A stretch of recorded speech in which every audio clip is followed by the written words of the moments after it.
Taking over a program from another director can be one of the hardest things in the profession as a music director. I certainly have been there in my 15 years of public school education as an orchestra teacher, but I want to share with you some of the strategies that have worked really well for me, and I hope they help you. One of the best things that we can do is to simply acknowledge the sense of loss that kids are undoubtedly feeling, and probably parents as well, especially if it was a beloved director from which you're taking over. It's really hard under those circumstances because they were probably really well loved and really well liked. And of course, what if you're taking over from someone who was unfortunately removed from their position and was removed from that role, and there's trauma and disaster that happened in the program as a result? The kids might still feel an affinity for that director, or maybe you're trying to overcome that emotional trauma. We're going to get into all of that, but acknowledge the sense of loss. That was one of the biggest mistakes that I made when I was taking over my very first program. And in hindsight, I should have just acknowledged the fact that, yes, this person was amazing. They were wonderful in so many regards. And now I'm here, and I'm excited to be here with you. We have to keep in mind, as the old adage goes, Rome was not built in a day, and you will not solve this issue in one day. This is going to take a long time, and you'll gradually win them over.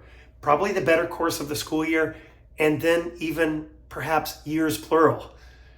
And it's okay. Just be patient, be patient, be patient, and be empathetic with the kids. It's the best thing that we can do, and with the families as well, because change is hard. Just remember, it takes time. When you're taking over a program, remember, it's okay to take a step back and just observe things for a little while. You don't necessarily have to implement change after change after change. Again, we want to be gradual. We want to honor the traditions, but it's okay for a while to take a little bit of a step back and just watch things and very gradually implement the change that you want to see. But I think all too often people come in and immediately want to clean house, and this is how it's going to be, and deal with it. Problem is, we have human beings there who are accustomed to one way of doing business. Think about how hard it would be for you when you have new leadership, a new principal. You want that period of grace. And so it's okay to watch and observe for a little bit and then gradually make those changes. Super important that we honor the legacy that has been created in that program, even if it's in shambles with you taking over at present. What have been some of the traditions? It's really easy to come in and say, this is my vision and here's what we're going to do. And you might even know that your offerings are better for the program. But is it best for that community in the moment? Is that what they really need? Take time to honor some of those traditions. Are there big karaoke parties that happen each year? Make sure you have that then. Are there traditional concerts that happen? Are there run-out events in the community? Honor those traditions before you start changing everything. Get to know what the traditions have been before completely renovating the program. It all comes down to relationships, and spend your time building those relationships with students, especially the ones who are really tough to make inroads with. And I know how hard that can be, especially the ones that are resisting, and understand that you can't take it personally. And believe me, I've taken it personally more times than anyone. We're human. It's only natural. But understand that it's their sense of loss that they're feeling oftentimes, even if the director left in a really abrupt way, or even if it was a well-orchestrated, well-thought-out exit strategy. The kids are struggling, and so you're the easy target to hate. Try to make inroads. Go to their sporting games. Go to their events. Get to know them. What makes them tick? What interests them? What are ways you can make them laugh? For me, dad jokes every day. What is it for you? Anticipate the fact that there's going to be resistance to change. And for me, I know change is really hard. Imagine kids, middle school age kids, elementary age kids, high school age kids. It's hard. Kids need consistency, and change can be really difficult. So if you're coming in like I did when I took over my program, going, you know what? I am going to institute practice records right now, and I am going to have Friday chair tests every single Friday, and we're going to do this and that. And It's a lot for the kids to process, so go gradually and be really transparent with the changes you want to make. Explain why you're going to make those changes. But again, try to be gradual and try to be empathetic to them. If you're taking over from a director who was possibly fired or someone who very suddenly removed themselves from the program, it's really hard, I know. And the program's probably in shambles and you're trying to pick up the pieces. The number one priority is to build trust with the kids, to build a rapport. Maybe that's a reward system. Hey, we do this, we're awesome. I'm gonna reward that, but reward their hard work and build that trust with them where they can rely on you and be consistent with your follow through so that they know that you're not gonna leave them. They're concerned about that. I guarantee you that. What's to say that this won't happen with this person? Show them day in and day out. I'm here to stay. I'm a part of this community, and I'm here for you guys. I care about you. When I have first taken over a program, one of the first things I've done is to take a general audit of the program. What do the instruments look like? What is the inventory like? What's the music library like? Get to know your surroundings. Get to understand the mindset of the previous director. Where were they heavily invested? What are the strengths of the program? What are the core assets of the program? What do you do well? I think of Steve Jobs in '97 when he came back and took over Apple, and he realized, wow, we are really struggling in a lot of areas, but we're strong in a lot of areas as well. We're really important in education and really matter in that department. And similarly, you want to do the same thing with your program. What are the things that are good? Try to find something, even if it's in a total mess at the moment.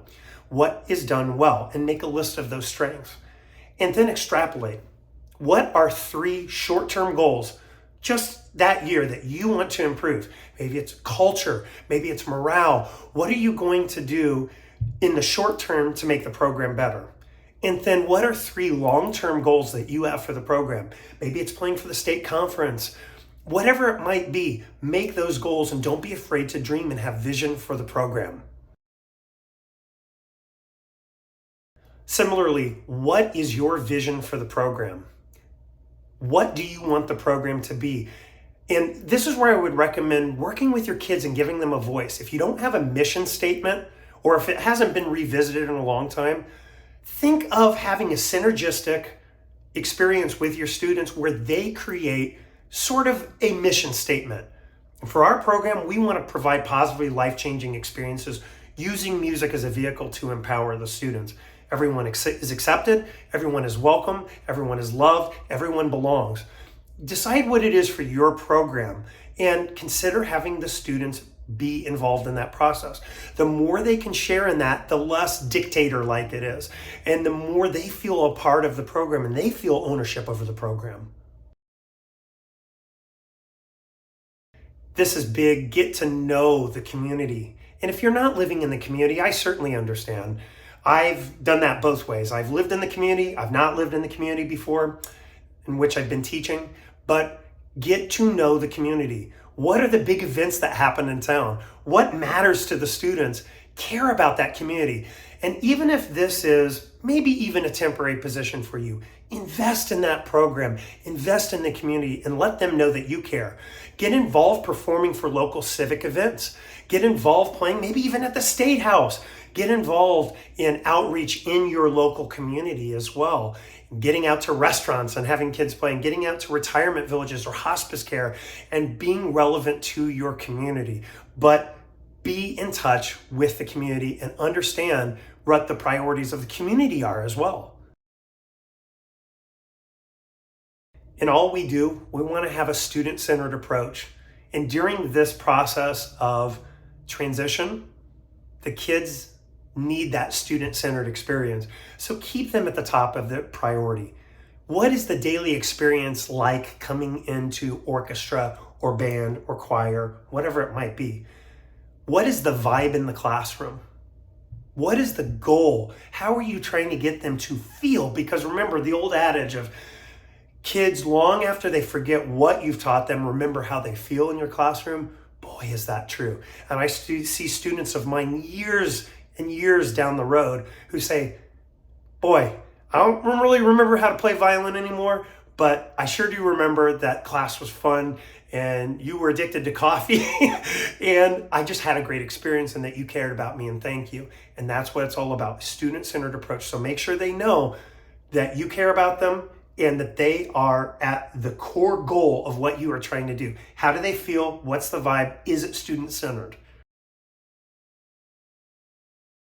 It's really important that we develop a robust parent support system as well, that we're developing good relationships with parents of the students in the program.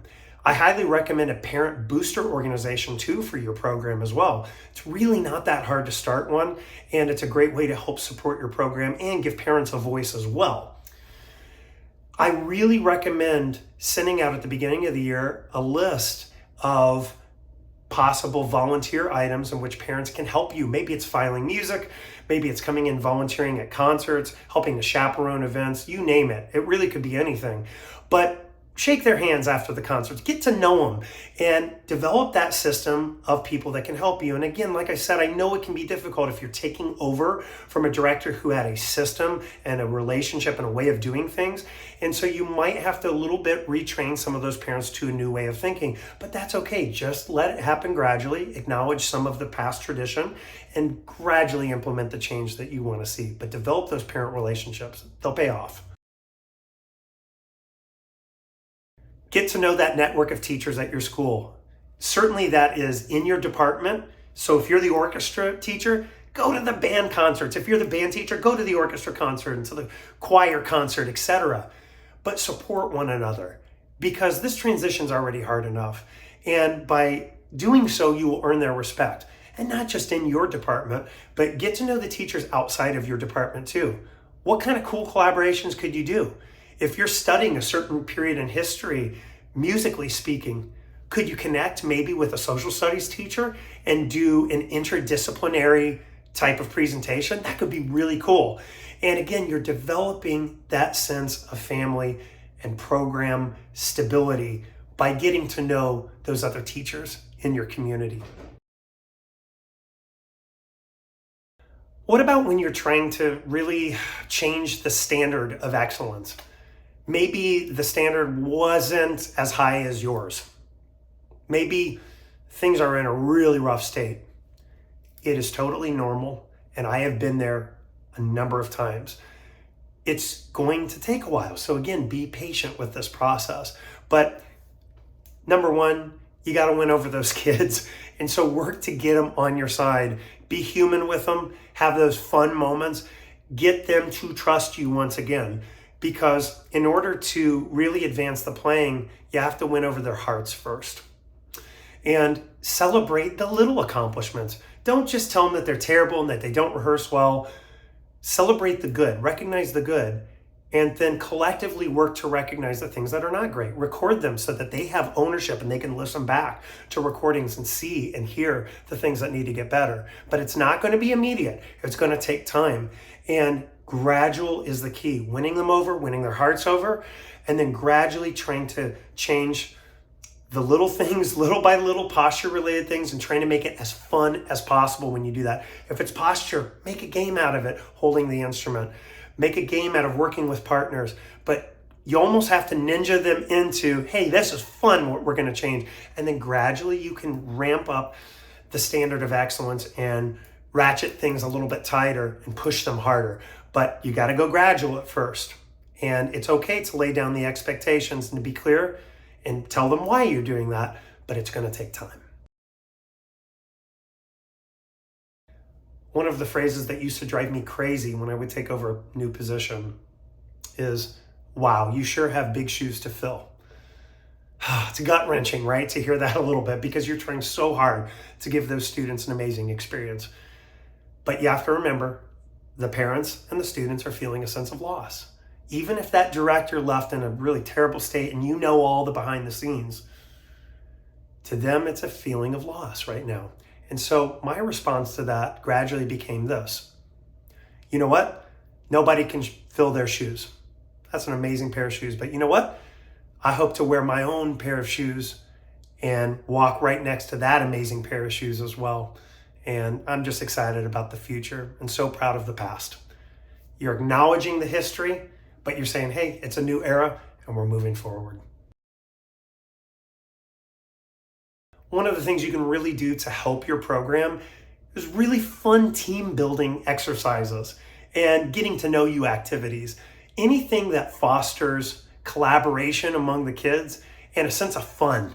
And it can be as simple as like when they have a new chair, if you do chair toss, turning to your stand partner and doing a little interview and asking them, hey, if you were on a desert island, what's the one food you would want to have with you? Or tell me about your favorite book, or whatever it might be, you name it. It could be races that they do together if you're having kind of field day activities or orchestra parties. But having those fun opportunities to get to know one another and to force that mingling and to force that sense of family and to develop that sense of family among the students, because it's so easy to get tunnel vision, and we want to develop that sense of community and be right there in lockstep, be a part of that process as well. I know taking over a program is never easy, and you are going to work through this and it's going to be okay in the end. And just remember to have empathy with the students and with the families. It's a gradual process. It does not happen overnight. And in fact, I would dare say it takes a number of years, really years, with a program to really establish yourself. So invest in that community. Let the kids know you're there to stay, that you care about them. Let the families know the same.